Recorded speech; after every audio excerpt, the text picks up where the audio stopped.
Meu nome é Solange. Moro em Ribeirão Preto.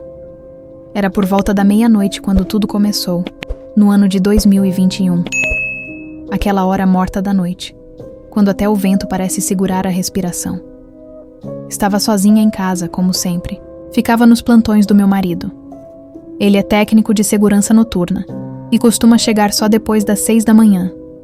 A casa, pequena e silenciosa, ficava no fim de uma rua estreita e mal iluminada do interior. Era uma noite quente, abafada, mas mesmo assim eu estava coberta até o pescoço, como se o lençol fosse escudo contra o mundo. Naquela noite, no entanto, o lençol não me protegeu de nada. Comecei a ouvir os cachorros da vizinhança. Não era um latido normal. Era um coro desordenado de desespero. Todos latiam ao mesmo tempo, como se alguma coisa invisível para mim, estivesse passando entre eles. Meus pelos arrepiaram na hora. Eu me levantei, andando devagar pela casa escura. Luzes apagadas, só o brilho fraco do poste da rua entrando pela cortina. Verifiquei portas e janelas, tudo fechado, trancado. O cadeado no portão ainda estava no lugar. Nada fora do normal, ao menos na aparência. Mas por dentro, eu já não estava bem. Um aperto no peito, como se alguém estivesse me observando do canto da sala. Uma sensação gélida rastejava pela minha espinha, e cada sombra projetada pela luz bruxuleante do poste parecia ganhar vida própria, transformando-se em vultos ameaçadores. Eu prendia a respiração, tentando ouvir algo além dos meus próprios batimentos cardíacos acelerados. O silêncio, antes um conforto, agora era um peso opressor, preenchido por uma sensação de espera. Voltei para a cama tentando não me deixar levar pela paranoia. Fechei os olhos com força. Respirei fundo, contando. Até 10, depois até 20. Aos poucos, o barulho dos cachorros foi diminuindo, se transformando em latidos esporádicos e distantes. Comecei a relaxar, quase pegando no sono. A linha tênue entre a vigília e o descanso se desfazendo. Foi quando eu senti. Uma mão gelada, sem vida, segurou meu pé com força. Não foi uma sensação leve, como um arrepio que sobe pela pele. Não. Aquilo foi físico, real, tangível. Uma mão que claramente não era minha. Os dedos, frios e inertes, apertaram meu tornozelo com uma pressão inconfundível. Eu travei, cada músculo do meu corpo se transformando em pedra. Abri os olhos num impulso e, antes que eu pudesse reagir, o cobertor foi puxado de cima de mim com violência, como se alguém estivesse ali do meu lado, arrancando-o com raiva, expondo-me ao ar frio e à escuridão. Meu corpo inteiro congelou. O colchão cedeu de forma abrupta, como se um peso considerável tivesse sido depositado sobre ele. Eu senti, com cada célula do meu corpo, o peso de alguma coisa deitando na cama comigo.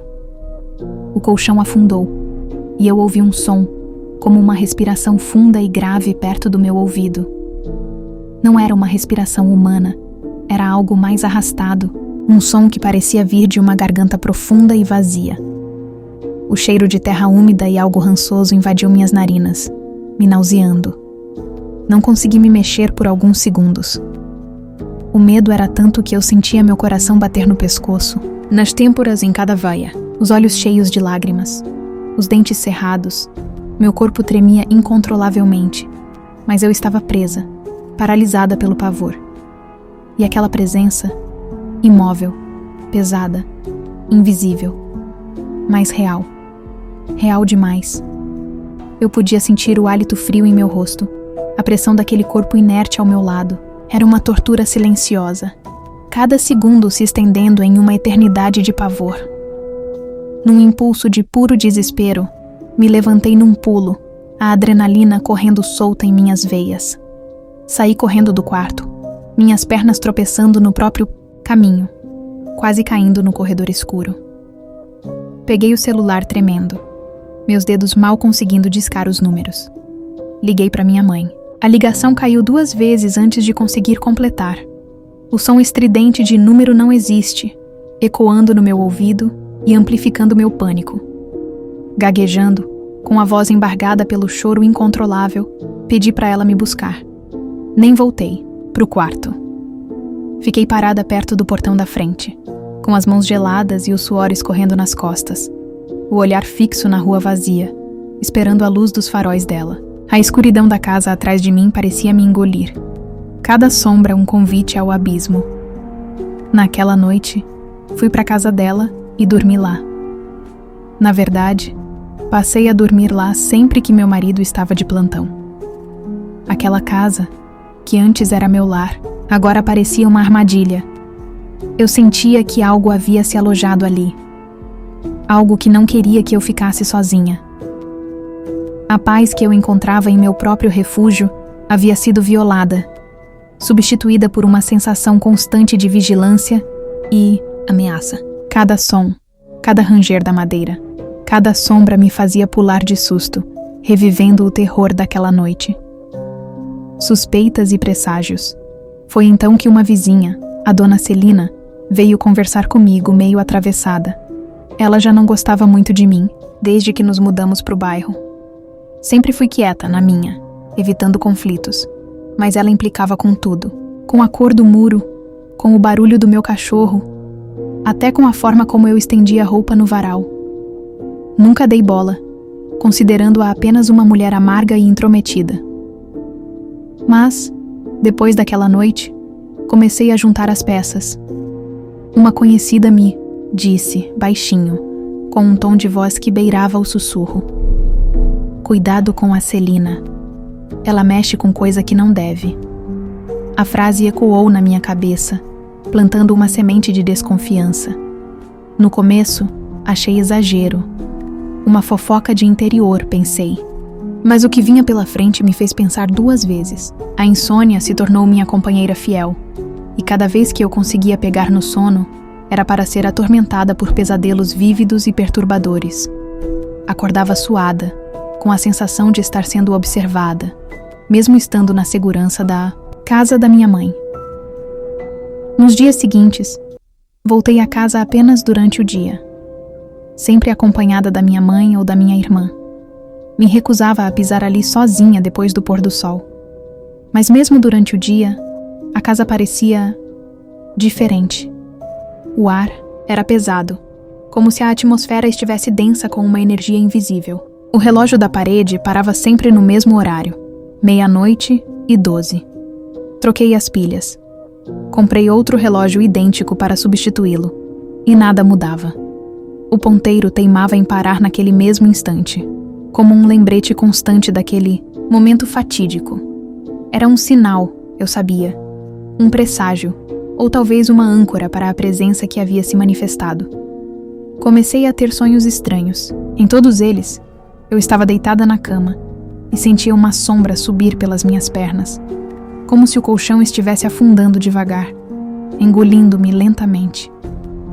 Sempre acompanhada de uma música estranha, repetitiva, que eu nunca tinha ouvido antes. Ela ecoava pela casa, como se viesse de dentro das paredes, um som abafado, sombrio, quase um cântico fúnebre, que me deixava paralisada de pavor dentro do próprio sonho. Quando acordava, a música continuava tocando na minha cabeça, uma melodia fantasmagórica que parecia ter se instalado em minha mente. Eu tentava sacudi-la, me forçava a ouvir outras coisas, mas ela persistia, um eco sinistro do que havia acontecido. A confirmação e a luta certa tarde, enquanto limpava a sala, sentindo um calafrio inexplicável, vi uma figura passar pelo corredor. Foi rápido. Um vulto escuro e disforme. Achei que fosse alucinação, fruto do meu estresse e privação de sono. Mas quando fui até lá, senti um cheiro forte de incenso queimado, um aroma adocicado e denso que pairava no ar. E não havia nada a acesso. Aquele cheiro me atingiu como um soco no estômago, pois me lembrou de algo que minha avó costumava dizer sobre rituais e oferendas. Nesse dia, minha mãe me levou a um centro espiritual. Aquele era meu último recurso, a última esperança de entender o que estava acontecendo. Lá, o responsável, um homem de semblante sereno e olhos profundos, me ouviu com atenção e com uma voz calma me disse: "Você está sendo vítima de um ataque espiritual. Alguém abriu um portal dentro da sua casa. Minhas pernas fraquejaram e eu tive que me sentar para não cair. As palavras dele confirmaram meus piores medos. Ele pediu para eu levar um objeto pessoal meu e uma peça de roupa que eu usava com frequência. Prometeu fazer uma limpeza espiritual no ambiente, mas me alertou.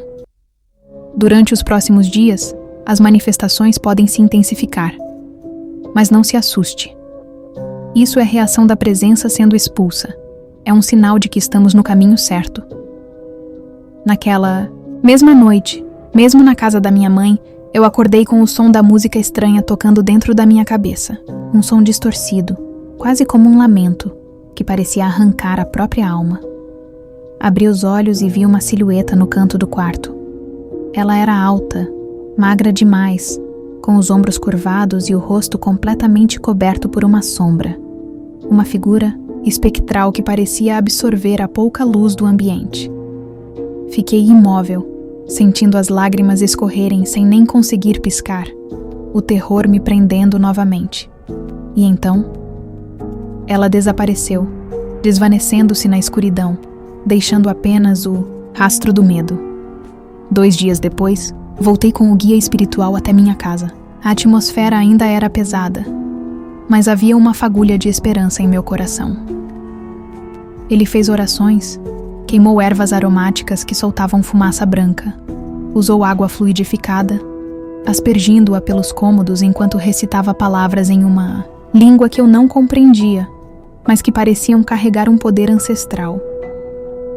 Disse que havia sinais de oferendas enterradas no quintal, um local escolhido especificamente para ancorar a energia maligna. Cavamos perto do pé de acerola, um lugar onde a terra estava macia e fácil de trabalhar, e ali, envolvido num pano preto, havia um embrulho com terra, ossos de galinha e meu nome escrito num papel com tinta vermelha. Eu desabei, sentindo um misto de horror, raiva e alívio. Naquela hora, tudo fez sentido. A Celina, o incenso, o ódio gratuito dela, que agora se revelava uma inveja doentia, a perseguição silenciosa e cruel, o espírito que invadiu meu quarto, uma ferramenta nas mãos de alguém com intenções tão nefastas. O respiro e a memória. Depois daquela limpeza, nunca mais senti nada naquela casa. A paz começou a retornar, lenta e gradualmente, como uma brisa suave dissipando uma tempestade. Passei a dormir sozinha, aos poucos recuperando minha paz de espírito, a sensação de segurança dentro das minhas próprias paredes. As luzes da casa não me pareciam mais opressoras, e o silêncio noturno voltou a ser um consolo, não uma ameaça. Aquele peso opressor que pairava sobre a casa se desfez, e as sombras voltaram a ser apenas sombras. Mas até hoje, quando os cachorros começam a latir de madrugada, um coro desordenado que ecoa na quietude da noite, meu coração aperta, um resquício daquele terror. Porque eu sei o que eles estão vendo.